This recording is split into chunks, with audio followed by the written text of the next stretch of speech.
பச்சை புடவைக்காரியாய் உன் தாய் மீனாட்சி நான் இன்று வந்திருக்கிறேன். வாழ்வில் சில விஷயங்கள் கைமீறி போய்விட்டதாக நீ கவலைப்படுகிறாய்.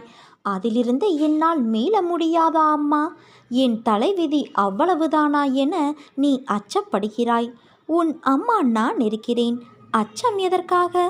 உன் தலைவிதியை தலைகீழாக மாற்றி உன்னை தலை நிமிரச் செய்ய உன் அம்மா நான் இருக்கிறேன் தங்கமே. உன் படிப்பு, அறிவு, திறமைக்கு உனக்கு முன்னேற்றத்தை நான் தருவேன். கர்ம வினையை கண்டு பயப்படாதே. உன் வாழ்க்கையில் அனைத்தையும் தீர்த்து நீ வெற்றியும் பெறுவாய். அது என்னை வழிபடுவதால் சாத்தியமாகும் என்று நம்பு. உன் வாழ்வில் நினைத்தது எல்லாம் நடக்கும். உன் மனதில் கோபம், ஆதங்கம், வெறுப்பு என எல்லா சுமைகளையும் சுமந்து கொண்டு ஏன் இப்படி நிம்மதியை இழக்கிறாய்? ஒரு நிமிடம் உன் மனதை அமைதிப்படுத்த போராடுகிறாய்.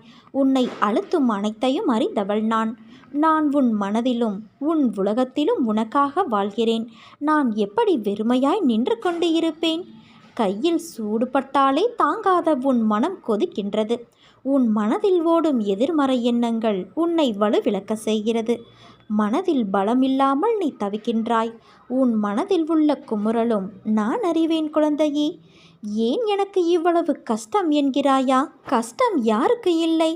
படைத்து காக்கும் இறைவனுக்கும் கஷ்டம் இருக்கிறது. நீ முந்தைய கர்ம வினையால் அவதிப்படும் போது, என் நாமத்தை உச்சரிக்கும் போது யாகத்தில் எரிகின்ற தீ போல உன் கர்ம வினைகள் எரிந்துவிடும். என் நாமமே உனக்கு பாதுகாப்பு கவசமாய் இருக்கும். அதை தாண்டி வேறு எதுவும் உன்னை தீண்டாது. முட்களால் குத்தி காயப்பட்ட உன் பாதம் இனிமேல் மலர்மேல் நடக்கப் போகிறது.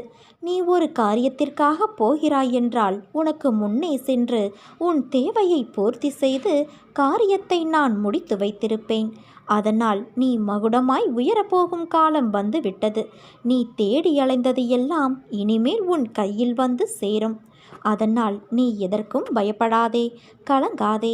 உன்னில் நிச்சயம் வெற்றி என்ற தீபத்தை நான் ஏற்றுவேன். உன் சந்தோஷத்தில் என் சந்தோஷம் இருக்கிறது.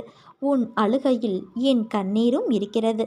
உன் கோபத்தில் உன்னை அமைதியாக்கி உன்னை நல்வழிப்படுத்த வேண்டும் என்ற பொறுப்பும் உன் அன்னையான எனக்கு உள்ளது. நீ எல்லா செல்வ வளங்களையும் பெற்று சீரும் சிறப்புமாய் வாழப்போகிறாய் குழந்தையே. இதுதானா வாழ்க்கை என்பதை 2 கோணங்களில் பார்வையிடு. உன்னிடம் உள்ள எதிர்மறை எண்ணங்களாகட்டும், செயலாகட்டும், அவற்றை நீ செய்து எதை பெறப்போகிறாய்? நம் உயிரே நிரந்தரமில்லாத வாழ்க்கையில் எதிர்மறை இன்னல்கள், தோல்வி, அவமானம், இந்த போராட்டம் எல்லாவற்றையும் தாண்டி உன் இலக்கில் நீ நிற்பது என்பது எப்படி இருக்கும் என்று யோசித்துப்பார். கோபமோ, கவலையோ, வருத்தமோ, பகையோ, விரோதமோ, இவற்றிற்கு பதிலாக உன்னை நீ மேம்படுத்து. உனக்குள்ளே உன் மனதில் நிறுத்திய உன் அன்னை எப்படி உனக்கு தவறான வழியை தருவேன்? ஒரு பக்கம் இதை செய்யலாம் என்று தோன்றும், இன்னொரு பக்கம் இதை செய்தால் நிம்மதி இருக்காது என்று தோன்றும். மனிதனுடைய இயல்பான புத்தியின் நிலை நிம்மதி பற்றி யோசிக்காது. இதை ஆராய்ந்து பார்க்கத்தான் யோசிக்கும். அவற்றால் நாம் இழப்பது என்னவோ நம் நிம்மதியைத்தான். உன்னை வழி நடத்துபவள் உன் அகிலமாயிருக்கும் உன் அன்னையான நான்.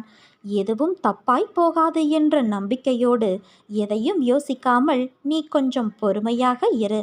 அதற்கு மேலாக வேண்டியதை நான் பார்த்து கொள்கிறேன்.